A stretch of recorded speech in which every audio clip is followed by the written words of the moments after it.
What do you do when you have one CO2 tank, but you have 2 kegs to fill, because that's what will fit in your kegerator?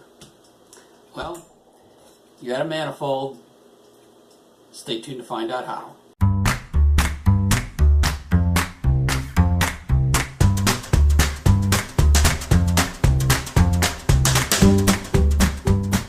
Welcome back to Brewing Around the Realm. I'm Dave, your amateur brewmaster, and today I'm going to show you how to set up your single kegging system so you can charge 2 kegs off of one CO2 tank. We're going to install this manifold. When I originally set up my kegging system, I only had 1 keg, and I had plans of having a single keg. I ran the CO2 tubing from the regulator directly to a gas disconnect and connected that directly to the keg. But now with 2 kegs, I need to get that to 2 kegs at the same time, so I have to split that line. I'm going to first show you how to set up your distributor and get that configured and get all the tubing onto here. Then we'll go over to the kegerator. I will disconnect the existing single line, change that single line over to this so I can distribute that, and install the second keg. Let's get started. The parts for today's project are a length of PVC gas tubing. The length of this is going to depend on how the kegs are arranged in your refrigerator. A gas disconnect, CO2 manifold, some 5/16 tail pieces for screwing onto your disconnect, and some hose clamps. Step 1 is cutting this length of tubing in half. I started out with 10 feet of tubing. I cut 3 feet off to connect the original gas line. Take each end of this. I've got a cup of boiling water here. I'll put those ends in there for about 30 seconds. Once those are warmed up, you just take them and they should be able to slide them pretty easily right onto the end of here. Yeah, those go on pretty straight. And then make sure you have your clamps ready. Alright, slid those clamps on there like that, and you just want to tighten these down to make sure that they are snug on here. Here's what it looks like. Here's what it looks like when it's finished. You'll see I have them on there. They're snug on there, but I'm not screwing them down super tight. Now I'm going to set up the disconnect, and I'll put the first disconnect on here before I jump over to the kegerator and put that one on. Take my tailpiece, my 5/16 inch tailpiece, and screw this on here. I find that it's easier to hold this and turn the disconnect to get it on there snug. I'm going to put this on here. Get your clamp on first, and then slide this in. That should be a snug fit, and then you can just screw it on.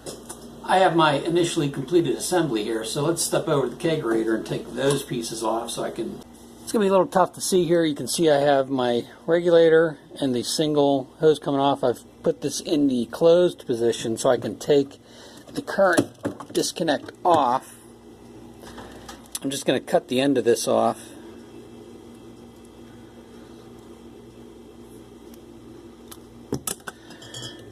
And I'll take this over to the table and reverse this. Got my full completed assembly with my 2 gas disconnects on it and the manifold ready to go. So let's go back over to the kegerator and hook this up. Here is the single line that was coming directly off the regulator. I put this in some hot water here. Be sure to put your clamp on the end first, otherwise you're not going to get that on there. Slide it right onto the end of your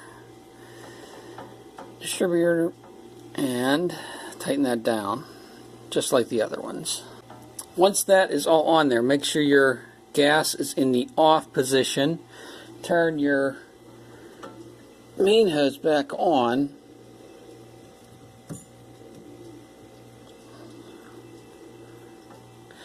And get your bottle of Star Sand here and squirt some on there and check for leaks. See here, I'm not seeing any leaks on that, so my connections are good. And make sure you also check at the end of the ball lock disconnects here. Make sure you're not seeing any leaks on there, and this looks good. Once you have that done, you can turn your connectors back to the off position. And I put some double-faced tape on here. I have the double-sided tape. I'm not sure this is going to work, but I also have some 3M wall strips. I'm going to try that. This does have screws in it. You could screw it in. Any way you can do it, you can get it back in here.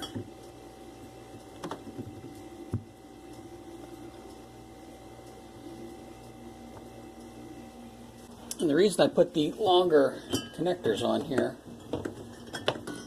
is because I wanted to be able to bring this out, have the keg out here outside of the fridge, and then connect this up and put them on. So let's give this a test. It's hard to see up in here, but as you can see, the tank pressure is stabilized for both tanks at about 11.5, which is what it should be. So, job well done. It's pretty straightforward to add a second keg to your kegging system, and those manifolds come in 3, 4, 5, 6, 7. You can expand up to an infinite range. Now, some things you want to be aware of with a distribution manifold like that is that all of your kegs are going to be at the same pressure. So in most cases that's okay, but if you're looking to serve up a Belgian wit or a Hefeweizen, those should be kegged at a higher pressure. You know, you're going to have to make some adjustments. They do sell very small inline regulators you get, so what you could do is just hook up the keg that you need to be in a higher pressure and then put an inline regulator on the other ones. It is a method. You can also get dual regulators that have 2 outputs and dual pressure gauges on them, and in a lot of cases you can expand your single output regulator to have multiple outputs, but that is certainly beyond the scope of what I'm discussing here today. I hope everybody has the best of luck expanding their kegerator system. Make sure you like, share, and subscribe. I greatly appreciate it. Hit that bell icon so you can get notified with all of my uploads. And till next time, happy brewing!